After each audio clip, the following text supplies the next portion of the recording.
I'm about back getting ready to fire this grill up. And what I like to use instead of lighter fluid, I like to use these charcoal starters. They're great with any kind of meat that you cook because you don't have that lighter fluid taste.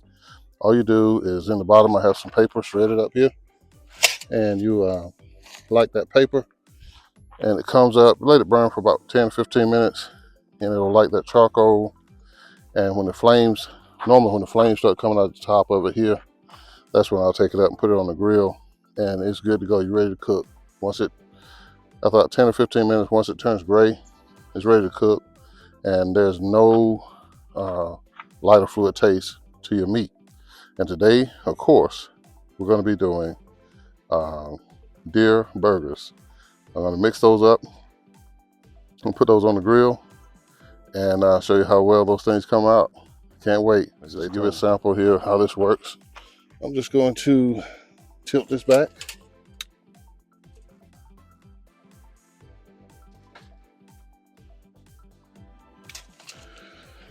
You see I've got it started down there, and it'll burn, and it burns direct heat onto that charcoal and starts it right up.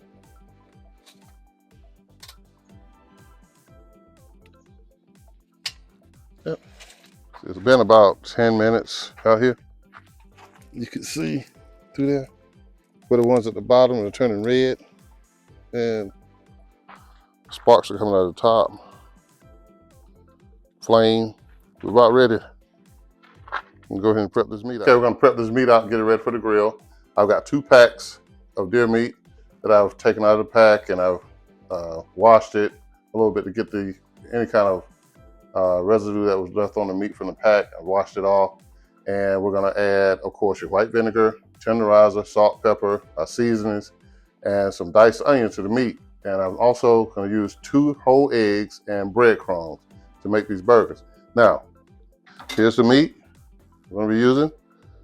I've got that ready to go. And of course, I've got my onion here. This is optional. You don't have to do this, but I prefer to do it because it keeps the meat moist while it's on the grill. You know, you don't want deer meat to dry out. And of course, the 2 eggs. We're gonna be mixing that together along with these with breadcrumbs on the meat.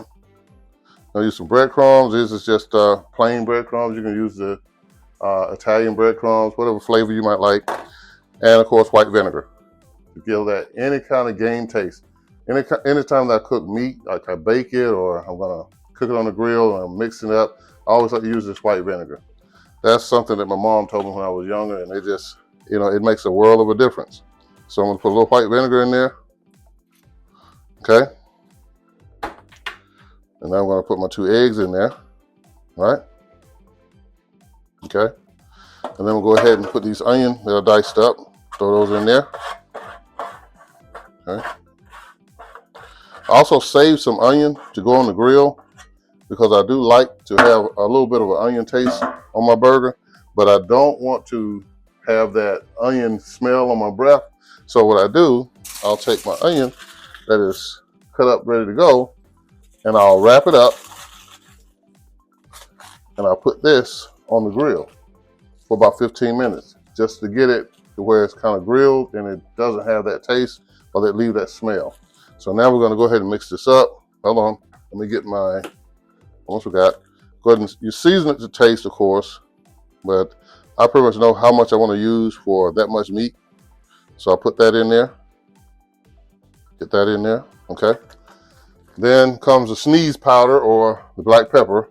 So I have to be careful with that. I got the ceiling fans on here. So I want to put that in there. Season that up. Okay. And of course, I want to put the salt in there. So we got to get the salt. Hold on a second. It's over here. Grab the salt. Not a lot of salt. I don't cook with a lot of salt. And mix that up. Get everything mixed in real good there. And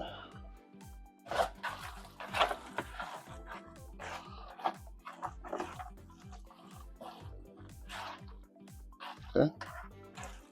Some of the seasonings may have looked a little thick when I was putting it on there, but it's because you have so much meat. That's a lot of meat there.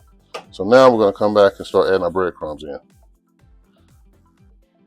The eggs and the breadcrumb are going to hold this together so it can make some nice patties for us. Go on the grill.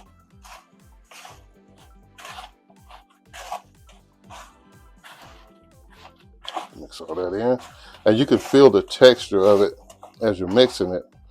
And let you know when it's getting ready that you can actually press it out and it's ready to go on that grill. So we're going to add a few more.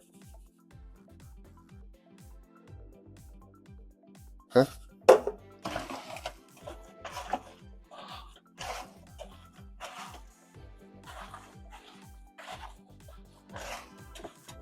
Okay. This is something a lot of people overlook with the deer meat. They jump to the sausage and the cube steak. They love that. And they kind of overlook the ground. But it's cheaper to get the ground meat than it is to get sausage. Because the sausage have to add the fat. It's either beef or pork, whatever you want to add to your sausage to make the sausage.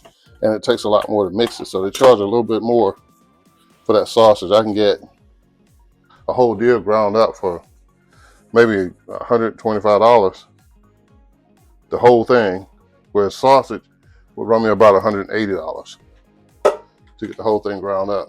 And even if because they charge by the batch, so even if I did some cube steak, some round steak, and then sausage, it would still run me around $180, $190 to have that deal processed.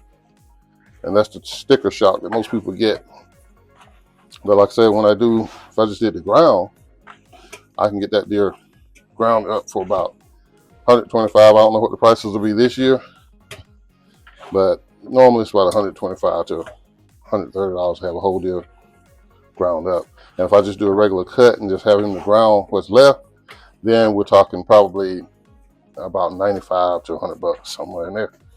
So, and you know, you kill a deer that weighs 85, that's full grown doe. In Georgia will weigh about 85 to 95 pounds. Sometimes they'll be a little bit heavier depending on how well they eat. And of course, you know, I like to feed mine all year round. So now we've got that. I'm going to pause for a second and get my wax paper and my burger press, and we'll be good to go. I'm going to go ahead and put these charcoal on. I see they're all red out there and the flame is coming out of the top, so we're ready to put those on the grill. Okay, now we're back here. We're going to prep these. We got them prepped. We got the meat prepped and ready to go. And now what I'm going to do is I'm going to press these burgers. Now I got this burger press from Bass Pro Shops a long time ago. You probably can order it online, but you want to take out, what you want to do is take a ball of this meat here, like that. Wax paper, put the wax paper down there. Wax paper here, cover it up, and then just press. And you can adjust the size. This is adjustable. You can adjust whether you want thick or you want thin burgers. I have them kind of medium, so when they come off, like that, I just take this part here, that's off the edge, put that back in, and so now we have our burger. It's pressed out, ready to go on the grill. I'm going to press all this down in the burgers. It should make about 16, 2 packs at this, with this size makes about 16 burgers. So we're going to press out about 16 burgers, and we're ready to throw those on the grill. Then I'm probably going to start out with a little piece of aluminum foil on the grill to let them cook like that to get kind of solid.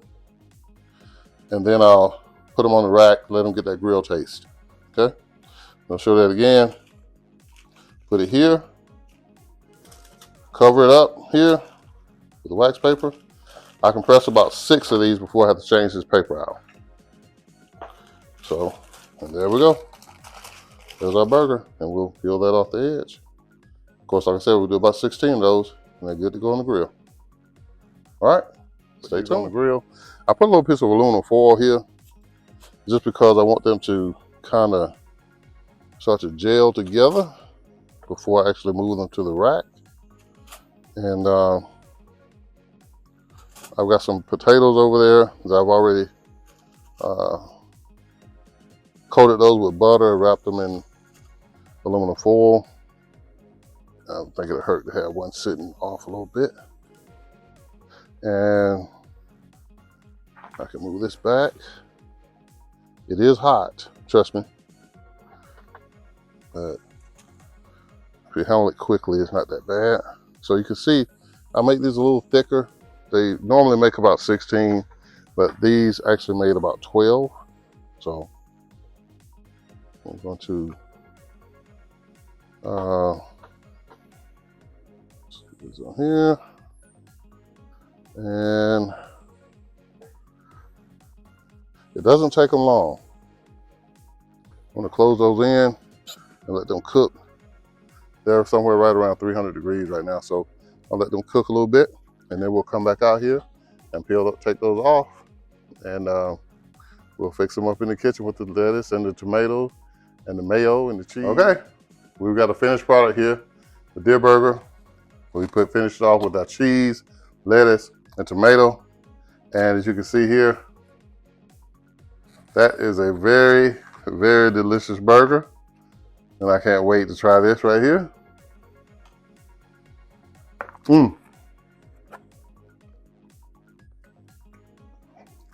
Yeah, it's a winner. So get a chance. Try making some deer burgers on the grill and share with your family and friends. They're good. No fat, just pure meat. So until next time, don't be this guy. Don't be this guy talking with your mouth full. Happy hunting, and happy fishing, and be safe.